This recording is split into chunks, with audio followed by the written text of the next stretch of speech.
नोएडा में जिस तरीके से प्रदर्शन हुआ, 42,000 कर्मचारी सड़कों पर उतरे। क्या बदतमीजी कर रहा है?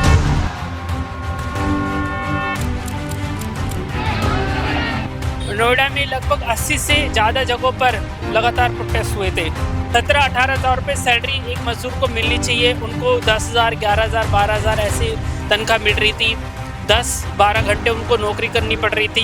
जेंट्स ने एक डंडा मारा है, ये देखिए, आप देख सकते हैं। 16-16 घंटे जबरदस्ती काम कराया जाता है, 55 रुपए घंटे ओटी दी जाती है। कमर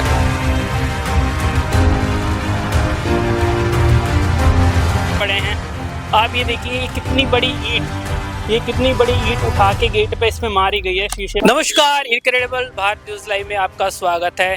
नोएडा में जिस तरीके से प्रदर्शन हुआ, 42,000 कर्मचारी सड़कों पर उतरे। इस वक्त मेरी मौजूदगी नोएडा सेक्टर 57 में है। आप ये देख लीजिए, अभी भी बैरिकेटिंग यहाँ पर हो रखी है। इस तरफ आप देखेंगे बैरिकेटिंग हो रखी है और पुलिस के लोग भी अभी यहाँ पर बड़ी संख्या में मौजूद है। सेक्टर 57 में बहुत सारी कंपनियों में लोगों ने तोड़फोड़ करी थी अपने वेतन को बढ़वाने के लिए, और अभी आप स्थिति देख सकते हैं किस तरीके से यहाँ पर भीड़ है। जो प्रदर्शन हुआ था, सोशल मीडिया पर अलग अलग तरीके से उसको देखा गया। एक बहुत सारे मैसेज सोशल मीडिया पर सर्कुलेट हुए, बहुत सारी गाड़ियों में आगजनी की गई और एक बड़ा प्रदर्शन हमने नोएडा में देखा किस तरीके से बहुत सारे सेक्टर्स में लगातार लोग सड़कों पर उतरे। और इस वक्त आप नोएडा के आज के हालात आप देख लीजिए। जो प्रदर्शन हुआ था, पुलिस ने कर्मचारियों से बातचीत करी थी और अभी यहाँ के हालात आप देखिए। नोएडा सेक्टर 57 की बात है, यहाँ पे भी बहुत सारी कंपनियों में प्रोटेस्ट हुआ था और कंपनियों के सामानों को तोड़ा गया था, तोड़फोड़ की गई थी। अभी यहाँ पे ये ट्रैफिक पुलिस थाना खोड़ा पुलिस के यहाँ पे कमिश्नरेट है, उसके सारे यहाँ पर बैरिकेडिंग की गई है और पुलिस भी यहाँ पर मौके पर मौजूद है। जो 3,000 रुपये की बात करी जा रही है कि वेतन में बढ़ोतरी होएगी, वो इसी महीने से लागू होगा। कर्मचारियों ने बहुत सारी बातें कही। पहली बात उन्होंने ये कही थी कि उन्हें जो मिनिमम वेजेस मिलने चाहिए वो मिल नहीं रहे। लगभग 17-18 हज़ार रुपये सैलरी एक मजदूर को मिलनी चाहिए, उनको 10,000, 11,000, 12,000 ऐसी तनख्वाह मिल रही थी। 10-12 घंटे उनको नौकरी करनी पड़ रही थी और कोई छुट्टी नहीं मिल रही थी। 4 ऑफ लेना आपका कानूनी राइट है, वो 4 ऑफ भी उन्हें नहीं मिल रहे थे। इसके अलावा मेडिकल की सुविधाएं नहीं थी, इसके अलावा ओवरनाइट के पैसे नहीं मिल रहे थे। सैलरी लंबे समय से अटकी हुई थी। हरियाणा में जिस तरीके से वेतन में 30% की वृद्धि की गई थी, उसी को देखते हुए यहाँ पर नोएडा में, उत्तर प्रदेश में लोग सड़कों पर उतरे। लगभग 40,000 लोगों ने प्रदर्शन करा, बहुत बड़ा प्रदर्शन था और उसका नतीजा ये हुआ कि सरकार ने गंभीरता से लिया।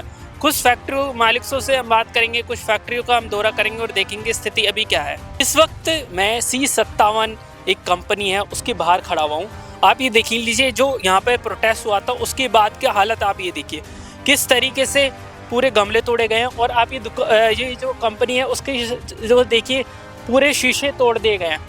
बड़ी मात्रा में यहाँ पे पथराव हुआ था, शीशे तोड़े गए कंपनी के और बड़ा प्रोटेस्ट आप ये देख सकते हैं किस तरीके से यहाँ पर हुआ था। ये भरकम पथराव हुआ और आप ये देखेंगे गमले, सारे गमले जो कंपनी के बाहर लगाए हुए थे, सारे गमले तोड़ दिए गए हैं। यहाँ पर एक भी गमला बचा नहीं है। किस तरीके से प्रदर्शनकारी सड़कों पर उतरे थे, किस तरीके से हल्ला काटा गया था, किस तरीके से नुकसान पहुँचाया गया है। ये कंपनी के बाहर का हाल है। ये जो आप स्थिति देख रहे हैं कंपनी के बाहर की स्थिति है। आपको मैं अंदर की स्थिति दिखाना चाह रहा हूँ इस गेट से। आप ये देखिए अंदर की स्थिति, जितने भी गमले हैं सारे गमले तोड़ दिए गए हैं। बहुत भारी तोड़फोड़ इस कंपनी में की गई थी, सारे गमले यहाँ पे तोड़े गए हैं। आप ये देख लीजिए, सारे गमले तोड़े गए हैं। और जो ये एंट्री का गेट है, जो ये रिसेप्शन है, आपको मैं ये रिसेप्शन की स्थिति दिखा रहा हूँ। ये रिसेप्शन है, ये देखिए सारे शीशे यहाँ पे तोड़े गए हैं, सारे शीशे यहाँ पे तोड़े गए हैं। और जो प्रशासन है, जो यहाँ पे काम कर रहे हैं गार्ड, उन सब लोगों के साथ में मारपीट की गई थी। आप स्थिति देख लीजिए, ये पत्थर यहाँ पर बड़े बड़े ईंटें, आप ये देखिए कितनी मोटी ईंट है, ये मार के इस गेट को तोड़ा गया है। आप स्थिति देख लीजिए कितनी भयंकर यहाँ पर कल जो घटना हुई थी वो साफ तौर पर दिखाती है। आप इस तरफ का ये देखिए, ये भी शीशा तोड़ा हुआ है, पूरे कांच नीचे गिरे पड़े हैं। आप ये देखिए ये कितनी बड़ी ईंट, ये कितनी बड़ी ईंट उठा के गेट पे इसमें मारी गई है, शीशे पे मारी गई है। आप ये देख सकते हैं कितना वजन है। अगर ये किसी गार्ड में लगती उसका सर फट सकता था, वो मौके पे मर सकता था। तो ये पूरा प्रदर्शन, बहुत सारे लोग कह रहे हैं, मीडिया रिपोर्ट्स में आ रहा है कि ये पूरा प्रदर्शन सोची समझी साजिश थी। उत्तर प्रदेश की सरकार के खिलाफ एक बड़ा मूवमेंट इस प्रदर्शन के माध्यम से बनाने की कोशिश थी। जो श्रमिकों की लड़ाई थी वह प्यार से सुलझाई जा सकती थी, लेकिन जिस तरीके से ये प्रदर्शन उग्र हुआ और जो इसमें काफ़ी सारे नेटवर्क सामने आ रहे हैं, यहाँ तक कि पाकिस्तान का भी नाम इसमें शामिल हो गया है कि पाकिस्तान के तहत पाकिस्तान से प्रदर्शनकारियों को निर्देश मिल रहे थे व्हाट्सएप ग्रुप में, और उसकी वजह से ये प्रोटेस्ट यहाँ पर हुआ। अभी देख लीजिए यहाँ पे भी शीशा बड़ी भारी मात्रा में तोड़फोड़ की गई है। यहाँ पर कुछ लोग हैं, क्या कहेंगे, किस तरीके की घटना थी, क्या कुछ बोलेंगे? कितने प्रदर्शनकारियों ने आप पे अटैक करा था, क्या बताएंगे गार्ड? जो ये पूरी घटना है, आपकी कंपनी में तोड़फोड़ की गई है, क्या मंजर था कल का, क्या बताएंगे? कल भीड़ बहुत थी, बहुत सारे लोग थे, कम से कम 1000 से 800 लोग थे। गेट को हमारा तोड़ दिया और अंदर घुस आए, यही फोड़ा फाड़ी की है, शीशे तोड़ दिए, गिलास सब अंदर बाहर सब तोड़ दिया है। तो आपको नहीं लगता है कि ये पूरी प्लानिंग के तहत किया गया है? क्योंकि किसी कंपनी में ऐसे तोड़फोड़ क्यों करी गई है, क्या वजह रही होगी? ये तो नहीं बता सकते कि किस बात से तोड़ा है उन्होंने। इतना मालूम है कि ये भीड़ थी, आना बहुत भीड़ थी। तो ये आपकी कंपनी में काम करने वाले कर्मचारियों ने भी ये करा या दूसरे बाहर के थे? बाहर के लोग थे, कर्मचारी यहाँ के नहीं थे। तो एक बात साफ जो सारी खबरों में सामने आई है, जो हमने भी देखा कि जिस कंपनी में जो कर्मचारी काम कर रहे हैं उसने उस कंपनी में तोड़फोड़ नहीं करी है। ये बाहर से, यहाँ तक कि जो काम भी नहीं कर रहे हैं, मजदूर भी नहीं है, नोएडा में से रहते भी नहीं है, बाहर के लोगों को बताया जा रहा है कि बाहर के लोग आए थे, उन्होंने तोड़फोड़ करी है। बाहर के लोग थे सर। हाँ, बाहर के लोग आए और इकट्ठी भीड़ आई, उसके बाद ये सब तोड़ की है। तो अंदर भी मैंने देख रहा हूँ गमले वगैरह तोड़े गए, और क्या क्या कितना नुकसान हुआ है, क्या बताएंगे? सर अंदर के गेट भी तोड़े हैं, शीशे के गेट हैं। हमें अंदर से दिखा देंगे आप? तो मैं आपको अंदर लेके चल रहा हूँ कि किस तरीके से इस कंपनी में नुकसान किया गया है, और किसी को राइट नहीं है कि आप कानून अपने हाथ में लेंगे। अब मैं आपको अंदर लेके चल रहा हूँ। ये देखिए कितनी तबाही यहाँ पे मचाई गई है। जो लोग यहाँ पे काम कर रहे हैं उनकी जान पर आफत थी। ये एक तरीके से आप ये देख सकते हैं कितना पथराव यहाँ पे किया गया था।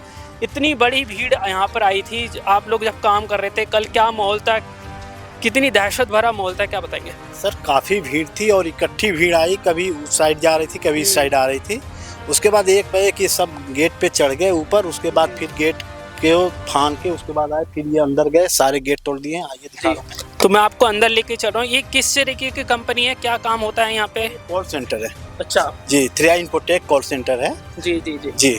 तो ये कॉल सेंटर है जिस पे ये अटैक किया गया था। आप ये देखिए सारे गमले तोड़े, कितना नुकसान यहाँ पे किया गया है। आप ये देख लीजिए सारे गमले यहाँ पे तोड़ दिए गए हैं। आप ये देखिए यहाँ के ये ऑफिस का देखिए पूरा गेट यहाँ पे तोड़ा गया है। ये सारा गेट यहाँ पे तोड़ा गया है। जो स्टाफ यहाँ काम कर रहा है, कर्मचारी काम कर रहे हैं, उनके साथ में मारपीट की गई है। आप ये देखिए यहाँ पे जितने गमले रखे थे सारा। तो क्या प्रदर्शनकारियों ने, आपको लगता है ये सिर्फ प्रदर्शनकारी थे या फिर गुंडे माफिया टाइप के लोग थे? क्योंकि प्रदर्शनकारी तो भीड़ में पहचान पाना तो बहुत मुश्किल होता है। भीड़ में पहचान नहीं होती है ना कौन क्या है। भीड़ थी काफी, कम से कम 1000 से 800 के करीब लोग थे। तो जो आपकी सिक्योरिटी के लोग हैं उन्होंने क्या? सारे अंदर आए, इकट्ठा आए अंदर। ये नहीं 2-4 करके अंदर नहीं आए, इकट्ठा सारे आए और उपद्रव मचाना शुरू कर दिया। तो सर ग्राउंड फ्लोर तक रहे, ऊपर तक गए? सर फर्स्ट फ्लोर तक गया, लेकिन फर्स्ट फ्लोर में उतना कुछ नहीं किया। जो भी किए हैं सब यहाँ से वहाँ तक मेन गेट तक सारा नुकसान किए। सामने का जो शीशा है वो सब नुकसान किए। तो जब ये कल प्रोटेस्ट हुआ, आप अंदर से ईंट मारे, कुछ रोड में खड़ा होकर ईंट मारे, तो 2 बार कम से कम आए सर। जो आपके लोग यहाँ पे काम कर रहे हैं, आपके कर्मचारी, जब ये पूरा वारदात हुआ तो उनमें क्या, उन्होंने क्या सोचा, उनका माहौल कितना दहशत भरा था? का माहौल तो होगा ही ना सर, क्योंकि 800 लोगों के बीच में क्या करेंगे 150 आदमी। जी जी उसके वजह इस से घटना को जो ये हम कह रहे हैं कि सैलरी बढ़ाने की ये बात कर रहे हैं कर्मचारी, क्या इसमें वाकई में सच्चाई तो है? सैलरी कम है, लेकिन क्या ये रास्ता अपनाया जाना ठीक है तोड़फोड़ का? नहीं सर, नहीं वो ऐसा प्रोटेक्ट नहीं होना चाहिए, नुकसान नहीं होना चाहिए। अपना प्रदर्शन करें आदमी, अच्छी बात है, अपने हक के लिए लड़ें, अच्छी बात है वो चीज़, लेकिन नुकसान ना हो वो होना चाहिए सर। तो आपके जो कंपनी के ओनर है उनका क्या रवैया है? किस नुकसान को लेकर कोर्ट में जाया जाएगा? इसके कंपनसेशन के लिए क्या कदम उठाया जाएगा, या फिर ये नुकसान हो गया तो हो गया? नहीं सर, वो सर समझेंगे।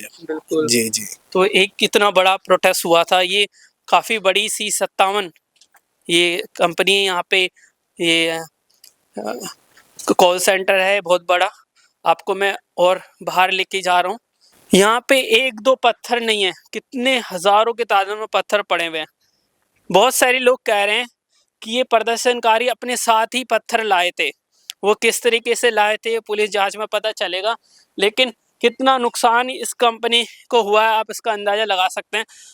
सारी खिड़कियों के शीशे तोड़ दिए गए हैं। आप ये देखिए, जो अंदर कर्मचारी काम कर रहे थे, बहुत सारे लोगों को चोट भी लगी है, काफ़ी सारे लोगों को चोट लगी है। आप देखिए बहुत सारे पथराव यहाँ पे करे गए हैं, कितना नुकसान कंपनी का किया है, काफ़ी लोगों को चोट लगी है। आप ये देखिए, ये कितना बड़ा पत्थर है, ये ऐसे इतने बड़े बड़े पत्थर यहाँ पे फेंके गए, क्या स्थिति थी आप इसका अंदाज़ा लगा सकते हो।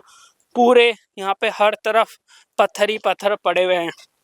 सवाल ये है कि क्या योगी आदित्यनाथ की सरकार को हम बोलते थे कि उनकी नीति क्राइम के खिलाफ जीरो टॉलरेंस की नीति है, लेकिन अब इन पत्थरों को देखते हुए लगता है कि उत्तर प्रदेश में कानून का शासन लगभग लग रहा ख़त्म ही हो गया है।